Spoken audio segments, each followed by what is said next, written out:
ज्या दिवशी भाज्या आणल्या ना त्या दिवशीचा जो आनंद असतो ना माझा तो खूप असतो. पण तेवढाच तो पसारा आवरायला तेवढाच तो मी आळस येतो मला. पण तो आवरून झाल्याच्या नंतर ना जे काही मला जी फिलिंग येते ना फ्रीजमधली तर ती काय विचारण्याचीच नसते. तर अशाच प्रकारे मग सगळं भाज्या आणल्याच्या नंतर त्या ज्या काय मी निवडून धुवून स्वच्छ करून जिथल्या तिथे ठेवल्या ना तर मग तर काय मग माझा आनंदच गगनात मावत नाही. तर असं मी आदल्या दिवशी ज्या काही भाज्या आणल्या होत्या ना त्या सगळ्या नीट क्लीन करून वगैरे जिथल्या तिथे ज्या ज्या ठिकाणी जिथे ठेवायच्या असतात त्या मी प्रॉपर ठेवून टाकते जेणेकरून त्या मॅसी होऊ नये म्हणून. तर कढीपत्ताही धुवून वगैरे वगैरे मस्त त्याला असं मस्त सुकवून ठेवला आहे डब्यात. आणि मस्त गाजरचा हलवा बनवायला घेतला संध्याकाळी. कारण की मी तुम्हाला सांगितलं होतं ना जो काही गाजरचा हलवा आधी बनवला होता तर तो शुगर फ्रीमुळे माझा थोडा बिघडला. त्यानंतर गाजरचा हलवा आईलासुद्धा नेला आणि मस्त तिने तो एन्जॉय केला. तिला खूप आवडला.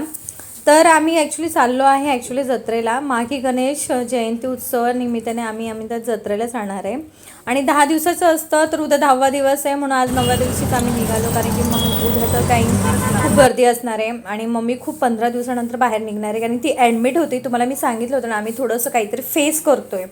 तर हेच फेस केलं आम्ही की ती ॲडमिट होती आणि आम्हाला खूप म्हणजे बोलताना टेन्शन आलं होतं. तिचं श्वास म्हणजे ब्रिदिंग जी आहे ती कमी झाली होती. तर त्यामुळे तिला ॲडमिट करावं लागलं. आज 15 दिवसानंतर ती निघाली. ॲक्च्युली जत्रेत नेणं पण चुकीचं आहे पण तीच म्हणाली मी येते. मी सहज विचारलं पण ती म्हणाली येते. म्हणजे चल तेवढंच फ्रेश हवा मिळेल. तर इथे मी बघते ना स्टेशनला खूप दिवसांनी आली लीप आली आमच्या इथे. तर मला खूप आनंद झाला. आणि हे असं आम्हाला दर्शन मिळालं. आरतीच्याच वेळेवर आम्ही नक्की पोचलो तिकडे आणि खूप म्हणजे भारी वाटलं मला. मला असं वाटलं की अरे बापरे मला आरती मिळाली आणि खूप आनंद झाला. मी खूप मोठी भक्त आहे त्यांची. मला खूप आवडतात गणपती बाप्पा. आणि मम्मी पण खुश झाली. आम्हाला आरती मिळाली म्हणजे म्हणून आम्ही खुश झालो खूप.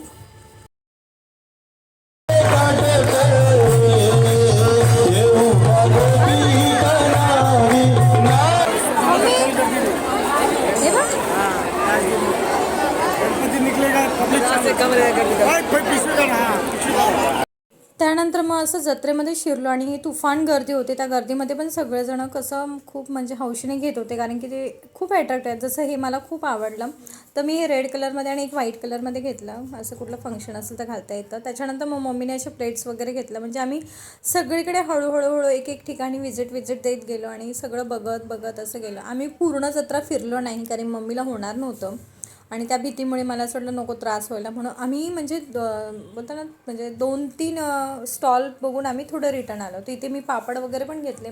खूप सुंदर होते. हे ज्या मूर्त्या वगैरे असतात ना खूप अट्रॅक्टिव्ह वाटतात मला. आणि पण मी घेतलं तर नाही पण असं आपण बघत गेलं की कसं ना विंडो शॉपिंग पण होते ॲक्च्युली तशी तर. आणि खूप म्हणजे आमच्या इथं खूप मस्त रिजनेबल रेटमध्ये हे सगळं मिळतं. बार्गेनिंग केलं तर अजूनच मस्त. प्रत्येकाला बार्गेनिंग करता आली पाहिजे बस. कारण की हे सुद्धा जरा भाव वळून चढून सांगतात पण आपण मग बार्गेनिंग करून घेऊ शकतो.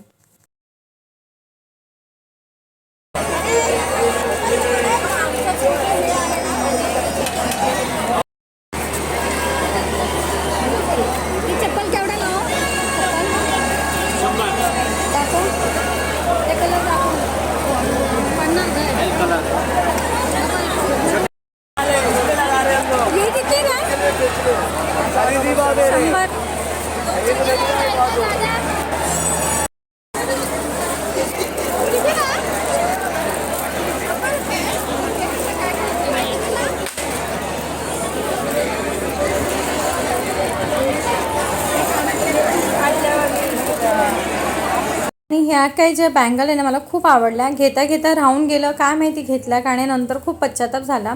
आणि म्हणजे मला ना असं जास्त बांगड्या घालण्यापेक्षा असं एक एक कडे वगैरे घेतले ना तर खूप छान वाटतात.